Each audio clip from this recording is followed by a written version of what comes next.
La lengua copta es una de las lenguas más importantes para comprender los orígenes del cristianismo y del monaquismo. Es una lengua que se habló y se escribió en Egipto desde época romana hasta la Edad Media. Incluso podríamos decir que hoy en día todavía se utiliza en la liturgia y hay incluso grupos que están intentando recuperarla.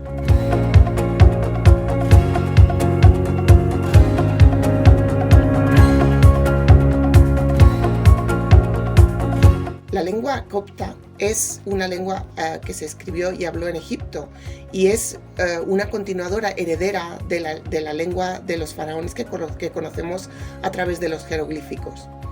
La fase más reciente de la lengua egipcia se caracterizó visualmente por haber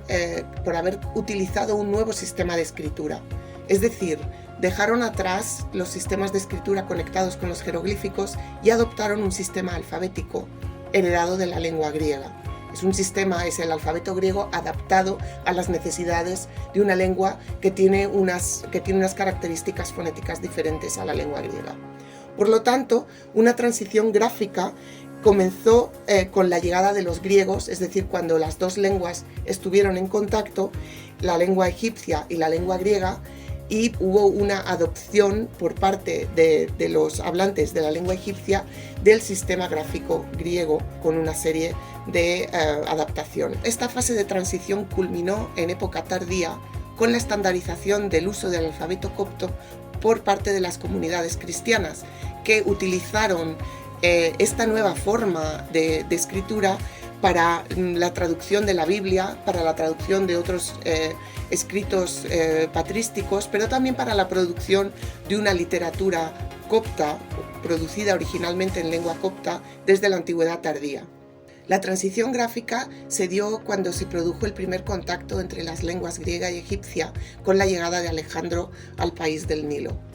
Esta transición consistió en ir paulatinamente adoptando el uso de un alfabeto para escribir una lengua que hasta entonces se había escrito tradicionalmente con jeroglíficos y luego con los sistemas gráficos derivados del jeroglífico, que son el hierático y el demótico.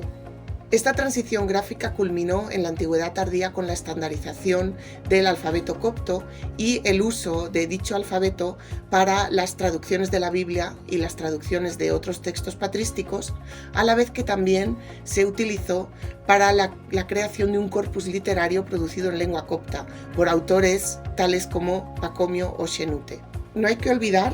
que la lengua que se utilizó para traducir la Biblia y para producir este importante corpus literario del que he hablado, era también la lengua de una población que era bilingüe y era una lengua que se utilizaba para las transacciones comerciales diarias, para pagar impuestos, por lo cual también tenemos una gran cantidad de documentos en papiro que contienen desde contratos y recibos de impuesto hasta cartas privadas y personales. Otra de las consecuencias de esta transición gráfica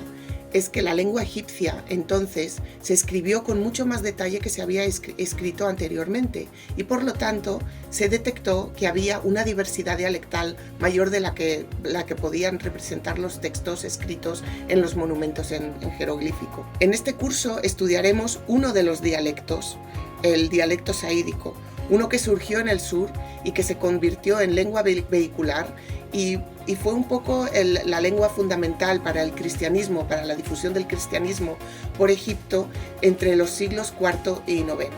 En dialecto saídico tenemos las primeras traducciones de la Biblia y un interesante corpus de textos monásticos. Estos textos monásticos son fundamentales para entender el origen de las primeras comunidades ascéticas. Abordaremos el estudio de la lengua saídica y su literatura, aunque también estudiaremos la diversidad dialectal y las dinámicas históricas y lingüísticas desde la antigüedad tardía hasta la Edad Media. El estudio de la lengua copta nos da acceso a un mundo fascinante, a entender la diversidad cultural, religiosa y lingüística de un Egipto en la tardoantigüedad,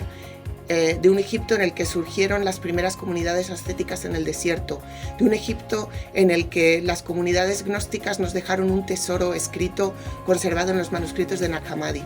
Incluso yo diría que el estudio de la lengua copta es muy interesante para los lingüistas, puesto que tiene una sintaxis de gran diversidad y de gran interés en comparación con otras lenguas contemporáneas.